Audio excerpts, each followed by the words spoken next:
Entonces, de ahí en fuera, la mujer casada tiene que estar sujeta a su marido. ¿Ok? De eso se trata.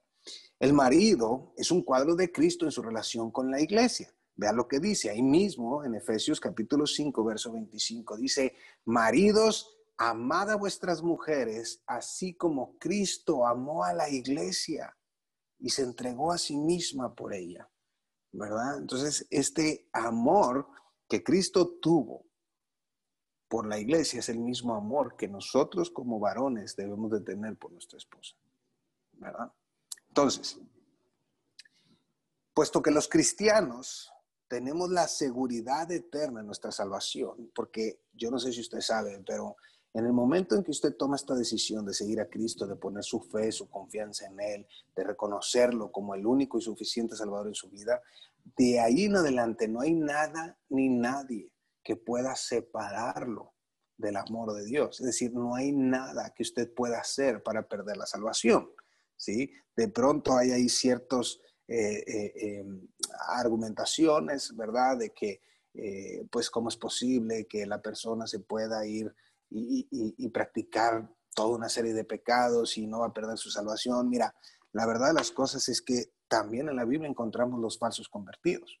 Y una falsa conversión es una verdadera experiencia. Entonces, muchas veces no es que la persona perdió su salvación. El tema es que nunca fue salvo. ¿Me explico? Era un falso convertido, estuvo algún tiempo y luego decidió salir y regresar a todas sus prácticas pecaminosas. Ahora, fíjese, hay que entender algo, sobre todo para los que no tienen mucha relación con el tema de la Biblia. Un creyente no quiere decir que no peque. Sí pecamos y caemos, pero es muy diferente pecar a practicar el pecado. Esa es la diferencia entre un creyente y una persona inconversa. ¿Ok?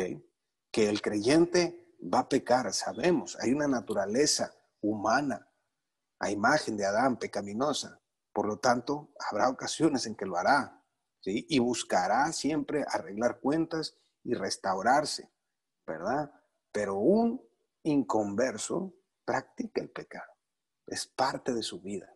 Entonces esa es la diferencia, ¿verdad? Entonces, Cristo nunca jamás nos dejará ni se separará de nosotros. No importa lo que hagamos. ¿Ok? Entonces hay que entender este cuadro en el matrimonio. ¿Qué puedes hacer que yo no pueda perdonar? De acuerdo a lo que yo veo aquí, de acuerdo al cuadro de Cristo y la iglesia, no hay nada. No hay nada. Y a lo mejor usted dice, no, ni diga eso, porque entonces ahorita van a empezar. Y pues es que si somos ministros de la verdad, tenemos que hablar con la verdad. Y no podemos manipularla para tratar de hacer que diga lo que nosotros queremos. Eso es lo que la Biblia dice. Ahora, si es una persona que, otra vez, que practica el pecado, pues a lo mejor hay que empezar porque él pueda reconocer a Jesús como su Señor y Salvador.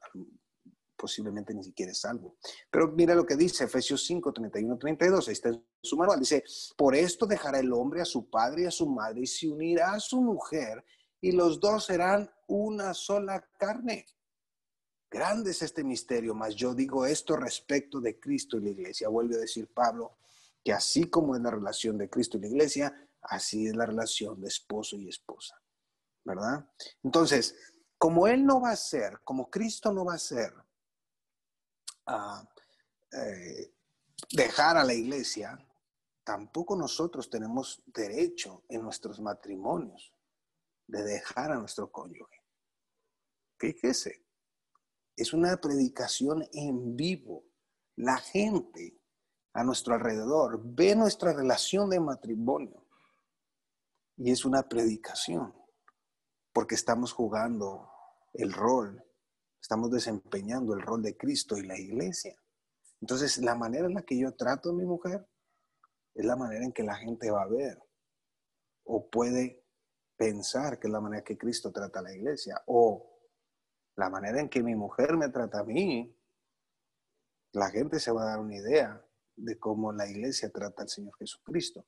Entonces, cuando uno entiende esto, entonces le cae una responsabilidad de peso, porque eso es lo que estamos representando. Es como los apellidos que llevamos. Usted lleva un apellido porque usted está representando una familia. Usted pertenece a una iglesia y usted está representando a esa iglesia local. Sus hijos llevan su apellido, por lo tanto lo están representando a usted y a su esposa. ¿Me va siguiendo? Entonces nosotros, como hijos de Dios, estamos representando el varón en la relación matrimonial a Cristo y la mujer a la iglesia. ¿Sí? Bien, a pesar, fíjese, estos son datos terribles, o sea, me refiero duros.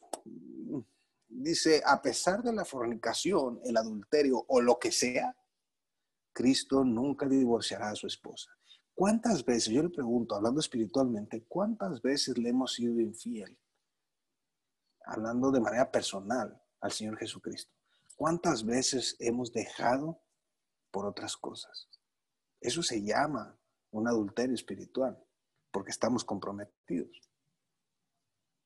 Sin embargo, Cristo nos perdona. Hay arrepentimiento, Él nos perdona y está con los brazos abiertos para volvernos a recibir. Por eso le digo, si queremos saber cómo es que debemos de funcionar en nuestro matrimonio, tenemos que conocer bien la relación de Cristo y su iglesia. Ahí está. Esos son principios, aspectos doctrinales, la seguridad eterna. Tengo la seguridad de que Jesús no me va a rechazar. Él mismo dice, el que a mí viene, yo no le echo fuera. Dice en Juan, en el Evangelio de Juan. Entonces, en la relación matrimonial no debiera de haber nada por cual echar fuera a las personas.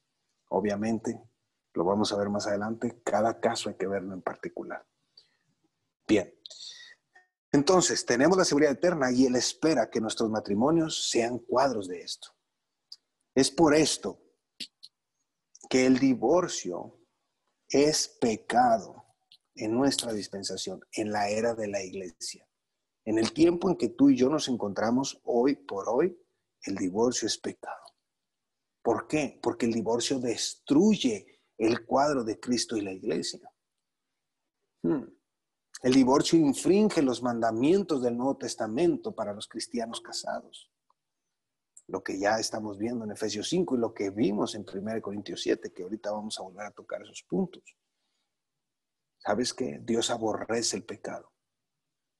Él aborrece nuestra rebelión y nuestra desobediencia. Y si Él aborrece el pecado, aborrece el divorcio. Como aborrece el adulterio, como aborrece la fornicación, como aborrece la mentira, como aborrece, ¿sí?, el embriagarte. Así, porque Dios aborrece el pecado. Entonces, el plan, hablando del plan y la voluntad de Dios para cuando Él instituyó el matrimonio, es que cada pareja casada vivan juntos, fíjese, en amor, en armonía y en perpetua reconciliación. ¿Por qué decimos perpetua reconciliación? Porque mire, yo se los he dicho, no hay matrimonio que no tenga discusión, que no tenga fricción, que no haya problemas. Todos los matrimonios. No quiero saber cuál, en mayor o menor grado, pero todos tienen. Entonces, la reconciliación tiene que formar parte de nuestra vida y de nuestro matrimonio. Siempre tiene que estar el perdón y también el perdonar. Porque cuando eso no pasa, lo único que estamos albergando son raíces de amargura en nuestro corazón, que cada vez se van haciendo más y más y más y más. Y decíamos en la reunión pasada que el amor es una decisión que conlleva el sentimiento, pero no al revés. Yo decido amar a mi esposa. Usted decide amar a su esposo. Usted decide amar a su esposa. Es una decisión que lleva a los sentimientos. Pero por eso luego muchas veces el comentario, no, es que ya se acabó el amor. No se confunda. No se acabó el amor. Lo que está sucediendo es que alguien en la pareja o los dos están decidiendo no amar. ¿Ok? Pero si es un matrimonio, pues entonces eso es pecado. ¿Por qué? Porque no estás poniendo en práctica lo que Dios ya dejó establecido. Entonces, tiene que haber esta perpetua reconciliación todos los días de nuestra vida, hasta que la muerte nos separe. No es lo que decimos en los votos, no es lo que decimos en la ceremonia, ¿sí? Te prometo amarte, respetarte, cuidarte, ¿verdad? En la salud y en la enfermedad, ¿verdad? Cuando las cosas estén bien, cuando estén mal, hasta que la muerte nos separe. ¿Y por qué a veces no cumplimos?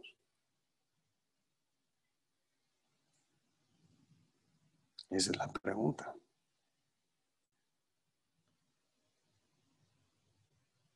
Hasta que la muerte nos separe. Si se separan antes, entonces están pecando. Es pecado delante de Dios. ¿Ok? Entonces, como siempre, aquí ya vamos a entrar a ese bemol. Como siempre, el cuadro de lo verdadero tiende a descomponerse debido al factor humano. En la relación de pareja son dos, ¿verdad? Y no somos perfectos, caemos en pecado, ya lo expliqué, y cuando esto sucede, destruimos el cuadro que Dios quiere mostrarle al mundo a través de nosotros. Imagínense cuando el hombre cae en una infidelidad.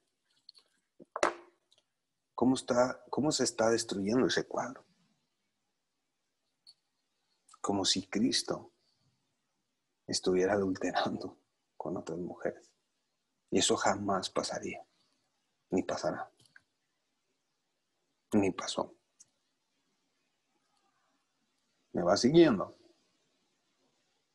Tenemos una responsabilidad, que ese cuadro realmente se vea como la Biblia establece. Entonces, el matrimonio de una pareja cristiano debería ser un tipo y cuadro de la relación que hay entre Cristo y la iglesia. Pero puesto que es una relación personal entre dos seres humanos que todavía están viviendo en cuerpos pecaminosos, pues estos matrimonios a veces fallan. ¿Ok? El fracaso en cualquier matrimonio viene, subraye eso, por favor, cuando ya no es un cuadro de la relación entre Cristo y la iglesia. Cuando no se está cumpliendo ese cuadro, ese matrimonio está fallando. Ese es un indicador. ¿Sí? Cuando nos exasperamos, cuando levantamos la voz, cuando el marido le está gritando a la esposa o la esposa le está gritando al marido o le está faltando al respeto, entonces ese cuadro no se está cumpliendo. Entonces eso es lo que tenemos que tener en nuestra mente y eso es lo que Dios dice. Entiende, por favor, que la relación que tú llevas me está representando a mí y a la iglesia por la que yo entregué mi vida y derramé mi sangre en la cruz.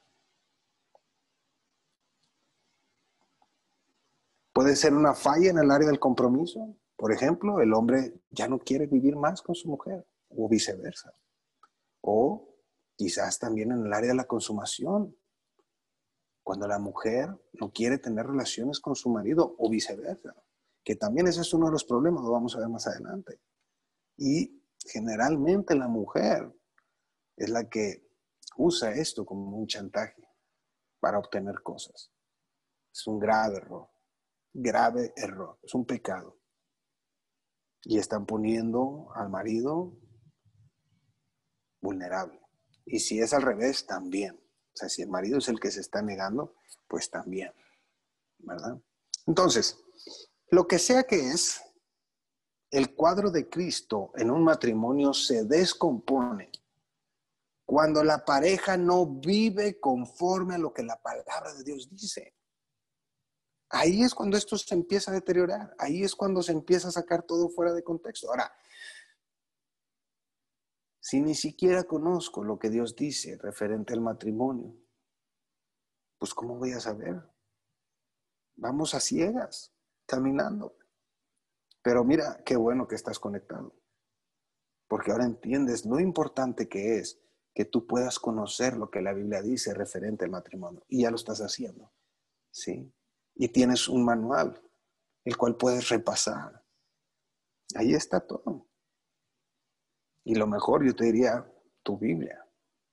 Tu Biblia. Esa nada puede reemplazar a la palabra de Dios. Ni muy buenos libros. La Biblia es la Biblia. Acuérdense, la Biblia es el único libro en el cual su autor está presente cada vez que se lee. Entonces, la Biblia no se puede reemplazar. Entonces, si yo quiero saber, pues necesito conocer lo que la Biblia dice, porque puede ser que yo no estoy viviendo conforme a lo que la palabra de Dios establece en mi relación matrimonial, porque ignoro lo que dice. Ahora, el hecho de ignorar no me exime de mi responsabilidad, pero puede ser eso. Es decir, habiendo conocimiento, habiendo conciencia, las cosas se arreglan. Me ha tocado dar consejerías. Y de pronto, pastor, la verdad no tenía ni idea que esto no se hacía así. Bueno, pues ya sabes. Y lo arreglan. Y el matrimonio se restaura y siguen avanzando y siguen creciendo. Y increíble. Pero hay que conocer lo que la Biblia dice. Entonces, ¿qué es lo que pasa? Que este cuadro se descompone cuando los dos o uno de los dos no quiere vivir conforme a lo que la palabra de Dios establece. Cuando la mujer amando a su marido como la iglesia debe amar a Cristo y el marido amando a su mujer como Cristo ama a la iglesia. ¿Verdad? Entonces, cuando eso no está pasando, tenemos un problema. Ahora, cuando esto sucede, hay un fracaso en el matrimonio. Y entonces, si nos encontramos ahí, ¿a dónde podemos ir en el Nuevo Testamento para encontrar las instrucciones para tales casos? Ya sabemos que Dios reprueba el divorcio. Dios no quiere el divorcio, aborrece el divorcio. Pero ¿qué pasa cuando tenemos una relación en la que no se está viviendo conforme a lo que la palabra de Dios establece? Ya sea los dos o uno. Porque les digo, es una relación de pareja. Y si uno no quiere, ¿cómo le haces? Vamos a ver qué dice. Vamos a ir a este pasaje de la plena mención en 1 Corintios. La vez pasada les expliqué acerca de las reglas del estudio bíblico, lo importantes que son para no sacar fuera de contexto lo que Dios dice. Les comenté que la Biblia está escrita a tres tipos de personas: a los judíos, que nosotros no somos judíos, a los gentiles, a todas las nacionalidades que no son judías, y a la iglesia. ¿Ok? Entonces nosotros tenemos que entender la Biblia en su contexto, identificando a quién está escribiendo para poder hacer aplicaciones a nosotros. ¿Ok? Eso lo expliqué y les platiqué que la regla de la plena mención es ese pasaje que muestra la mayor revelación acerca de un asunto, de una doctrina, de algún punto, de una frase, de una palabra. ¿Okay? Y la plena mención con respecto al matrimonio para la iglesia lo encontramos en 1 Corintios capítulo 7. Entonces, cuando usted quiera ayudar a alguien que esté pasando por alguna circunstancia adversa en su matrimonio, bueno, grábese 1 Corintios capítulo 7 y ahí tiene que ir, ¿verdad? Entonces, mientras que estemos estudiando este capítulo, recuerde que no hay ningún derecho de divorciarse bajo el Nuevo Testamento. No obstante, hay muchas razones por las cuales las parejas se divorcian. En 1 Corintios 7 menciona varias de estas razones. Y nosotros seríamos muy sabios si tomáramos en cuenta lo que Dios quiere decirnos aquí y nos evitaríamos problemas serios en nuestros matrimonios. Entonces, primero que nada, debemos leer otra vez el mandamiento que Dios tiene para marido y esposa.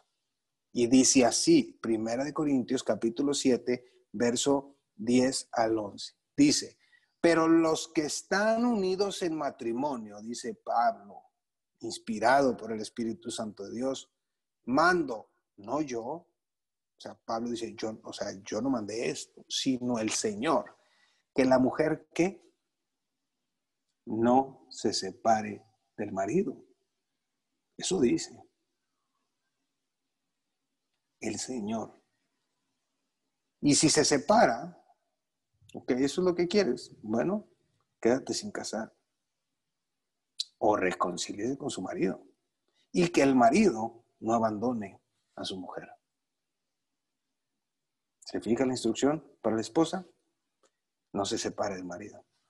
La instrucción para el esposo, no abandone a su mujer. Ese es el mandamiento. No es sugerencia. No es un buen consejo. Es un mandamiento. Y entonces, ¿por qué vemos divorcios entre creyentes? Por lo que acabamos de decir. Porque alguien de los dos o los dos no quiere sujetarse a lo que la palabra de Dios establece. Pero te voy a decir una cosa, las cosas nunca acaban bien. La rebeldía a Dios nunca acaba bien. Entonces, no hay ningún derecho de divorciarse en el Nuevo Testamento. Un divorcio sucede cuando la pareja no quiere obedecer a Dios, cuando no quieren someterse a la autoridad para vivir como Él manda. ¿Sí? Cuando el esposo no quiere amar a la esposa, cuando la esposa no respeta a su esposo, cuando uno de los dos quiere separarse, quiere abandonar. Ahí está. Pero si hay algún problema en un matrimonio, aún algo tan grande que hay una separación, Dios siempre quiere la reconciliación. Dios no quiere el divorcio. Siempre agotar todas las instancias antes de llegar a esto. Incluso el mundo. Si usted se quiere divorciar, lo van a citar a unas pláticas de tratar de reconciliar las cosas.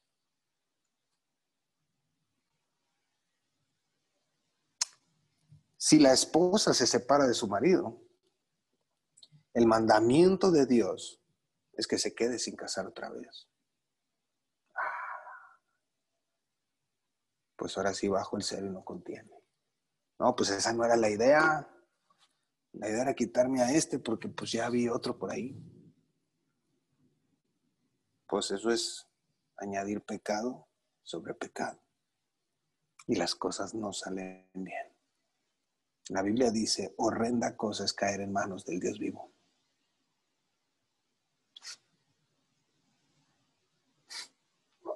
Lo mismo espera Dios del marido. Porque él no debe de abandonar a su esposa, sino que siempre debe procurar reconciliarse con ella. Eso es el mandamiento.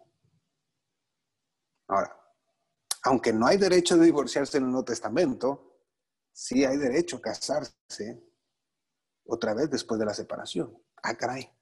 ¿Cómo? A ver, Dios dice que no me puedo divorciar.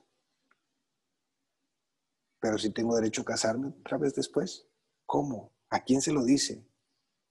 ¿O cómo es que pudiera caer en este apartado? Vamos a ver, la Biblia se define a sí misma. ¿Ok? Vamos a ver qué dice.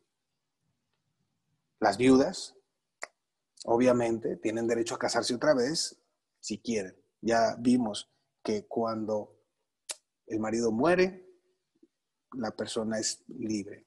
O el viudo, si es hombre y murió su esposa, él tiene derecho a volver a rehacer su vida y volverse a casar. Ahorita vamos a ver nada más en qué condiciones.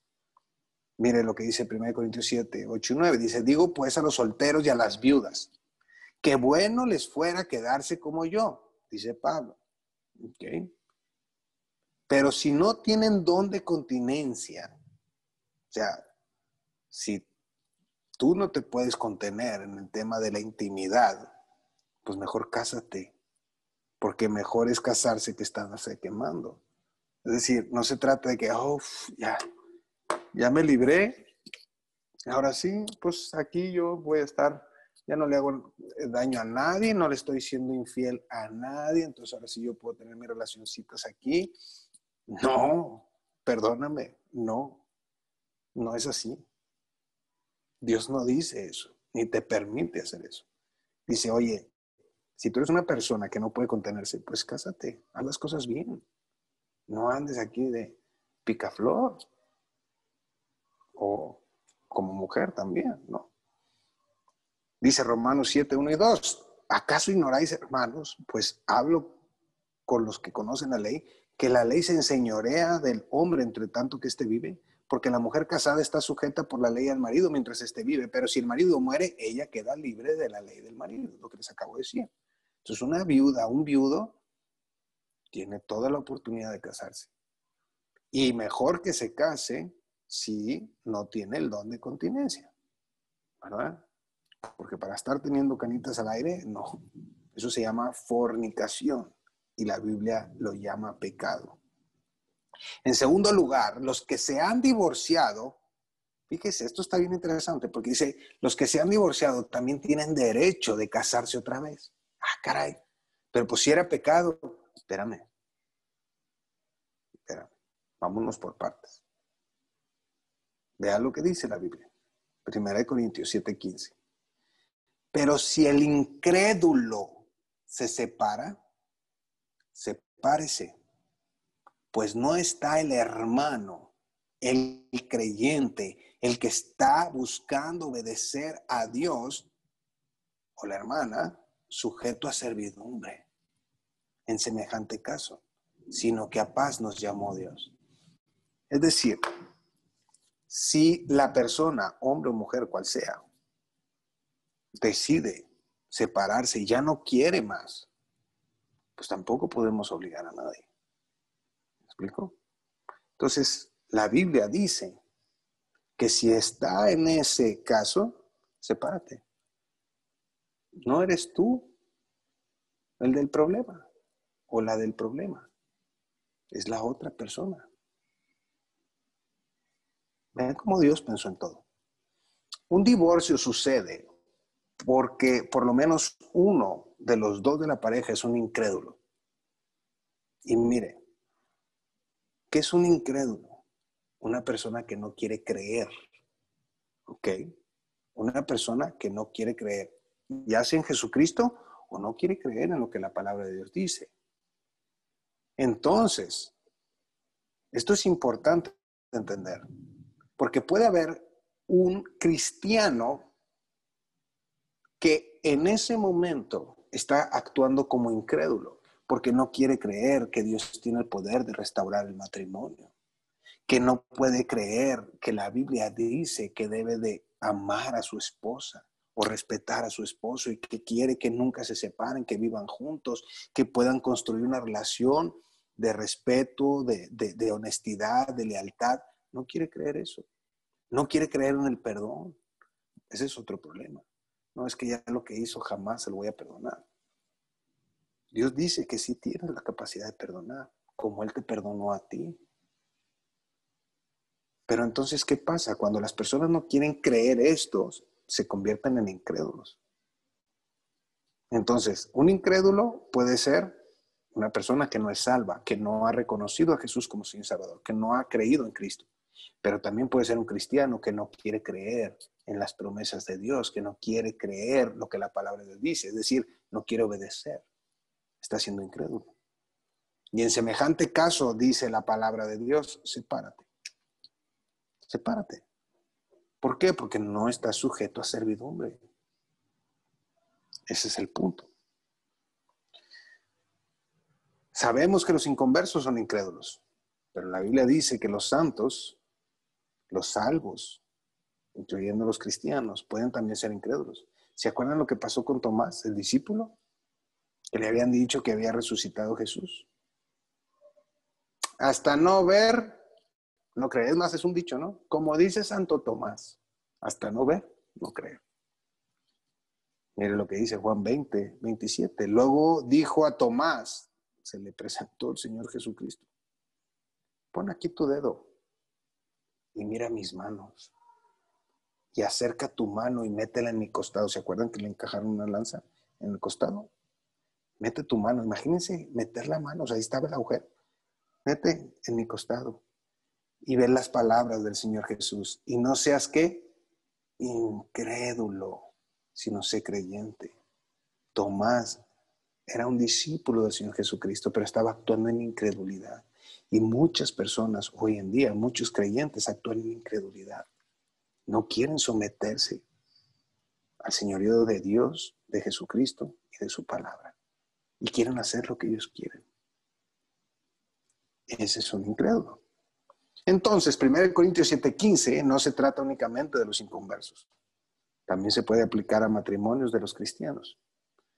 Aunque en el momento del divorcio, uno de los dos se hizo incrédulo, porque no quiso someterse a Dios y obedecer la Biblia. Entonces, fíjese, Según Apocalipsis 21:8, los inconversos son también incrédulos. Entonces, en 1 Corintios 7:15 se puede aplicar al matrimonio de un hijo del diablo y un hijo de Dios. ¿Por qué decimos hijo del diablo? Bueno, esto es fuerte, pero es la Biblia. Así dice. Toda persona, dice Juan 1:12, mas a todos los que le recibieron, a los que creen en su nombre, les dio potestad de ser hechos hijos de Dios. Se lo voy a poner porque esto es importante y no quiero que haya un mal entendimiento de esto.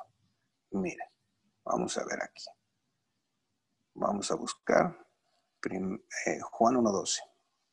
El Evangelio de Juan, capítulo 1, versículo 12. Vea lo que dice. Mas a todos los que le recibieron, a los que creen en su nombre, les dio potestad, les dio el derecho de ser hechos hijos de Dios. Y luego nos aclara que no son engendrados de sangre, ni que fueron engendrados por voluntad de carne, ni por voluntad de varón, sino de Dios. Entonces, un hijo de Dios es aquel que ha reconocido a Jesucristo como su Señor y Salvador. Por lo tanto, todo el que no lo ha hecho es un hijo del diablo. Qué duro, fuerte, pero eso es lo que la Biblia dice. Y como les vuelvo a repetir, si decimos ser ministros de la verdad, tenemos que hablar con la verdad. Entonces, esa frase tan trillada que escuchamos que dicen, todos somos hijos de Dios, déjeme le digo que eso es una herejía. No, todos somos criaturas de Dios, todos fuimos creados por Dios. Hijos de Dios, solamente aquellos que han reconocido a Jesucristo como su Señor y Salvador. Ahí, como lo leímos en el Evangelio de Juan, capítulo 1, verso 12. Entonces, nada más hay dos familias en la Biblia, la de Dios y la del diablo. Para yo poder pasar a la familia de Dios, tengo que hacer esto. Reconocer y poner mi confianza en el Señor Jesús. Como ya lo dije, como dice Pablo en Romanos 10, 9 y 10, que si confesares con tu boca que Jesús es el Señor y creyeres en tu corazón que Dios le levantó de los muertos, serás salvo. Eso es lo único que tienes que hacer. ¿En serio? Qué fácil. No creo que sea así. La Biblia no es difícil de entender, es difícil de creer. Así de fácil es. Pero son dos requisitos. Confesar con tu boca, decirlo y creerlo de corazón. ¿Cómo sé si mi decisión fue genuina? Sencillo, tu vida va a cambiar. Vas a empezar a tener cambios sobrenaturales, cosas que antes no podías dejar, hábitos, prácticas pecaminosas, empiezan a cambiar. Porque ahora la Biblia dice que toda la plenitud de Dios viene a morar en ti. Dios Padre, Dios Hijo y Espíritu Santo. Toda la plenitud de la deidad viene a morar en ti. Por supuesto que va a haber cambios. Y mira, yo te puedo platicar los cambios que yo he tenido.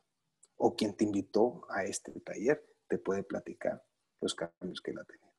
Si no hay esos cambios, entonces, ¿sabes qué? Es como lo que dijimos ya anteriormente. Es una falsa conversión. No pasó nada. Fue una oración que no pasó del techo. Fue de labios para afuera y no fue con el corazón. Pero bueno, entonces aquí dice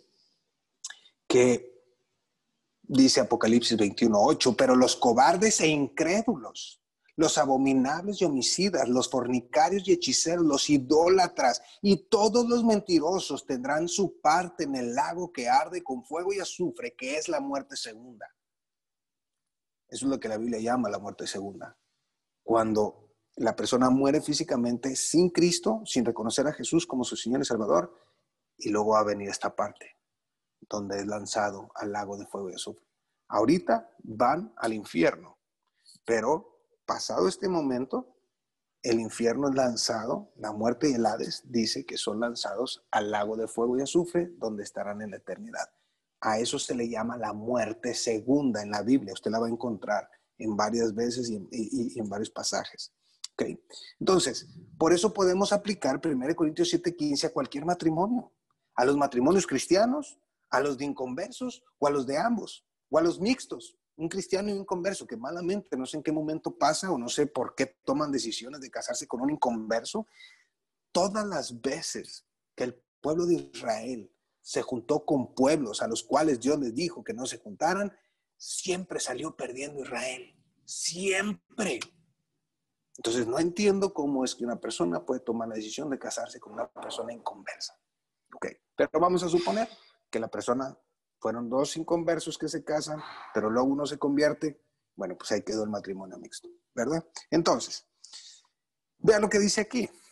En 1 Corintios 7:15 también dice que el hermano o la hermana, la persona que fue dejada, y aquí está el punto clave de por qué hay derecho a volverse a casar, dice, no está sujeto a servidumbre. Cuando esto pasa, cuando él es desechado por la otra persona, entonces él ya no está sujeto a esa servidumbre. Él ya es libre. Y si es libre, se puede volver a casar. O ella es libre, por lo tanto se puede volver a casar. No lo digo yo, lo dice la Biblia. 1 Corintios 7, 27 y 28. ¿Estás ligado a mujer? No procures soltarte. ¿Estás libre de mujer? No procures casarte. Subraya eso. Mas también si te casas, no pecas. ¿Qué era lo que estaba pasando? Dice, si el incrédulo se quiere separar, sepárese porque el hermano no está sujeto a servidumbre. Entonces, se rompe eso y entonces él es libre para casarse. El hermano o la hermana que se divorció, que fue dejado o dejada, no está sujeto a servidumbre. Queda libre de dicha servidumbre y puede casarse otra vez si así lo quiere y delante de Dios no tiene ningún problema. No así la contraparte. Porque la contraparte es la que está pecando, la contraparte es la que no quiere sujetarse a lo que Dios establece. Y entonces añade pecado sobre pecado. Obviamente que tiene un problema con Dios. Y el punto es que eso trae consecuencias. Y sabes qué, siempre arrastra a la familia. El problema del pecado es que nadie peca en soledad. Siempre dañamos a gente a nuestro alrededor. ¿Y sabe qué? En un matrimonio, lo que más sale dañado son los hijos. Aunque no lo quieran ver, aunque los quieran llevar con psicólogos, aunque los hijos se dañan. Obviamente Dios tiene el poder de restaurar y de sanar su mente, su corazón. Sí, sí es cierto. Pero por el orgullo y la soberbia de los dos o de uno o de otro, se llevan entre las patas a los hijos. La gran equivocación en cuanto al divorcio en nuestros días. Muchos quieren enseñar hoy en día que si uno es divorciado, tiene que quedarse como eunuco. ¿Se acuerdan que hablamos de esto? Pues no. Porque si lo hace, entonces está cometiendo adulterio. No es cierto. La Biblia dice que se puede volver a casar. Obviamente que nos da unos parámetros, ahorita lo vamos a ver. ¿Y con qué quieren justificar o fundamentar este hecho? Por lo que dice en Mateo 19:9 el Señor Jesucristo. Pero ya vimos que Jesucristo está vivo. Y como ahora ustedes son unos estudiosos de las Escrituras, ahora saben que mientras el testador esté vivo, el testamento no entra en vigor. Entonces, ¿qué quiere decir? Que todavía no estamos en el Nuevo Testamento, todavía estamos bajo el Antiguo Testamento, estamos bajo la ley de Moisés. Y ya vimos que en aquel entonces se les dio la oportunidad de que dieran carta de repudio. Y Dios repudió a Israel porque desde el principio, desde el pacto, había un sí condicionativo que si no obedecían, se terminaría. ¿Ok? Entonces, si queremos utilizar Mateo 19:9 para argumentar esto, está fuera de contexto. ¿Se fijan qué importante es entender la Biblia en su contexto? Imagínense, a la gente que obediente a lo que le enseñaron, ¿verdad? A lo que le decía su pastor o su líder espiritual y se quedó toda su vida así, siendo que él o ella ni siquiera eran los del problema y ya no se pudo volver a casar, no pudo volver a rehacer su vida. Terrible, terrible. Por eso es importante conocer la Biblia en su debido contexto. Ahora, esto sería también una dura servidumbre,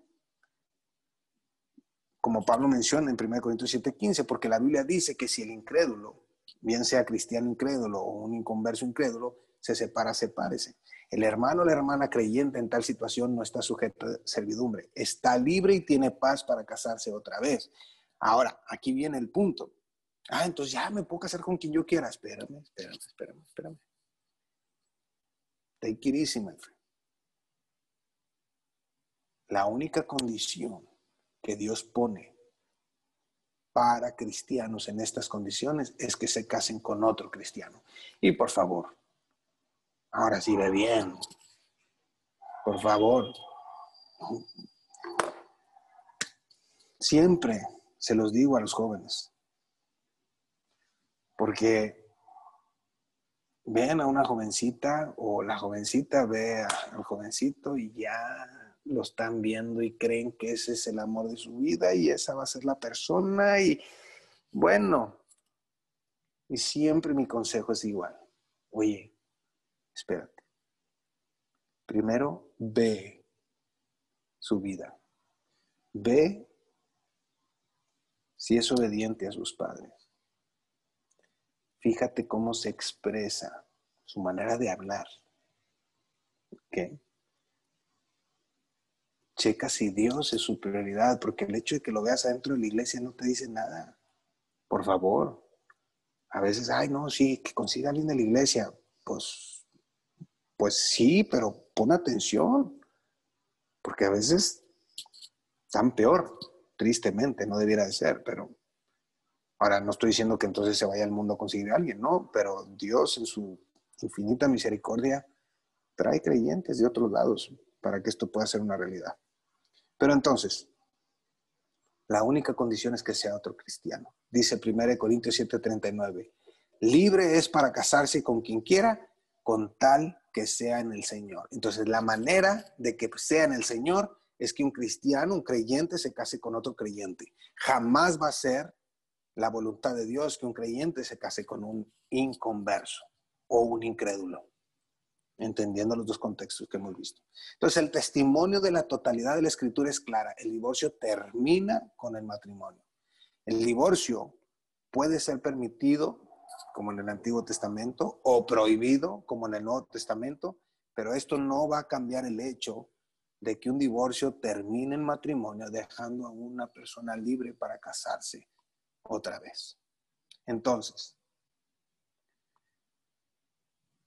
las segundas nupcias no son pecado. Dice, está ligado mujer, no procures soltarte. Estás libre de mujer, no procures casarse. Mas también si te casas, no pecas. Si la doncella se casa, no peca.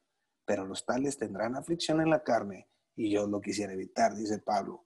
Hey, no importa con quién te cases, va a haber aflicción. Entonces, el que divorcia a su pareja, vea lo que estamos viendo, ese es el que peca, ya sea el marido o sea la esposa. El que queda divorciado no peca, pero sí va a sufrir las consecuencias del pecado del otro. O sea, como les digo, nadie peca en soledad y siempre llevas a alguien en tu pecado y a veces a mucha gente, ¿verdad? Es terrible. Mire, cuando un pastor, un líder espiritual peca, se lleva a mucha gente. Por eso les pido, oren por sus pastores, oren por sus líderes, porque el daño que se hace es tremendo. Y nadie estamos exentos, por eso pues, hay que estar rindiendo cuentas, ¿verdad? Dice, ya se me acabó el tiempo, pero el que queda divorciado y está bien delante del Señor, por la confesión de sus pecados y el arrepentimiento, puede casarse otra vez. En 1 Corintios 7:27, la frase libre de mujer abarca por lo menos dos cosas. Uno, el término libre abarca el divorcio, no está sujeto a servidumbre como si fuera un esclavo. El esclavo se hace libre separándose de su amo. Y esto es lo que sucede en un divorcio. Se separan y la relación termina. Ya lo vimos, eso dice en 1 Corintios 7:15 y también en 1 Corintios 7:21.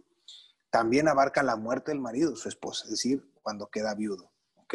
Ahí es cuando queda libre para casarse. Entonces, en ambos casos, ya sea el divorcio o la muerte, la persona queda libre del pacto del matrimonio. Porque uno de los dos violó las condiciones del pacto del matrimonio y puede casarse otra vez con tal que sea en el Señor, es decir, que sea con otro creyente. Lo mejor, por supuesto, es no procurar casarse porque de esa manera, ahora también hay edades, ¿verdad? Hay edades cuando dices tú, pues ahorita ya para qué. Mejor déjame estos últimos años de mi vida, se los entrego al Señor, trabajar duro y evangelizar y enseñar a otros, ¿verdad? Dice, leo este pasaje y con esto ya voy a terminar, me voy a quedar en el punto 7. Dice, quisiera pues que estuviese sin congoja. El soltero tiene cuidado de las cosas del Señor, de cómo agradar al Señor, pero el casado tiene cuidado de las cosas del mundo, de cómo agradar a su mujer. Hay asimismo diferencia entre la casada y la doncella. La doncella tiene cuidado de las cosas del Señor para ser santa, así en un cuerpo como en espíritu, pero la casada tiene cuidado de las cosas del mundo, de cómo agradar a su marido. Y es que ese es el principio. Una vez que tenemos una relación matrimonial, pues ya no nos pertenecemos. ¿Me explico? Ya somos una sola carne. Y ahora yo busco agradar a mi esposa y mi esposa debe buscar agradarme a mí, ¿verdad? Y juntos, como ya lo vimos, agradar al Señor. Entonces, no todos tienen el don de continencia. Por eso Pablo dice, hey, si no lo tienes, mejor cásate, pero hazlo bien, como la Biblia establece, ¿verdad? Vamos a parar aquí. Me voy a quedar aquí en este punto número 7. No alcancé a llegar. Me faltó poquito. Pero vamos a parar aquí. Y no sé si hay alguna pregunta, algún comentario que quisieran hacer. Pues es el tiempo. Es el tiempo. A ver, sí, buenas noches a todos. Hay dos preguntas, pastor. Dice Sí. la primera, ¿es válido que si uno de los cónyuges comete una falta le diga a su cónyuge, yo ya le pedí perdón a Dios y me puse a cuentas con él, a ti no tengo por qué pedirte disculpas? Definitivamente no. No es así como la palabra se establece. Obviamente hay que arreglar cuentas con Dios y obviamente hay que arreglar cuentas con la pareja. Porque se ofendió a Dios, pero también a la pareja, ya sea el esposo, la esposa, lo que sea.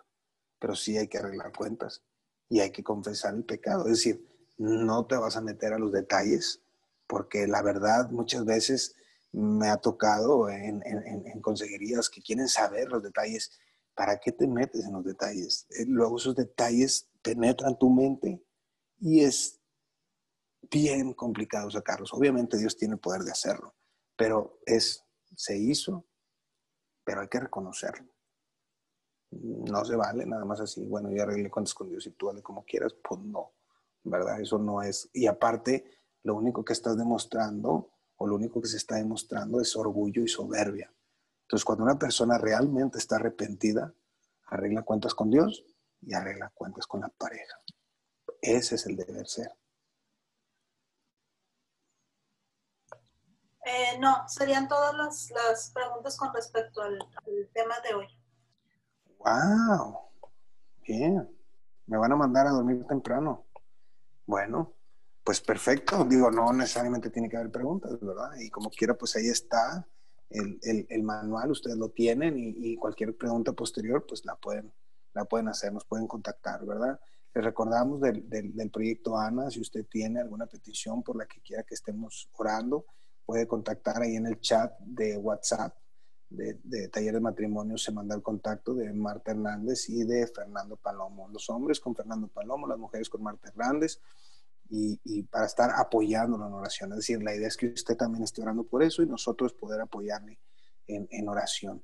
Creemos en ese Dios poderoso que restaura, ¿verdad? Un Dios de segundas, de terceras oportunidades. Entonces, si hay algo por lo que quiera que estemos orando durante todo este tiempo, por favor, ahí puede contactarlos de manera personal. Y yo le pido que esté orando por este taller, ¿verdad? Hemos ido avanzando, cada vez nos metemos más profundo, cada vez son temas más delicados, pero al final, como los estamos tratando conforme a lo que la palabra de Dios dice, vamos a estar bien. Pero ténganos en sus oraciones para que Dios cumpla el propósito en toda esta enseñanza. Entonces, si ya no hay más preguntas, pues que Dios les bendiga. Nos vemos, si así Dios lo permite, el próximo miércoles a la misma hora, y ahí ya tienen toda la información para conectarse por aquí por Zoom. Que Dios les bendiga, muchas gracias y buenas noches.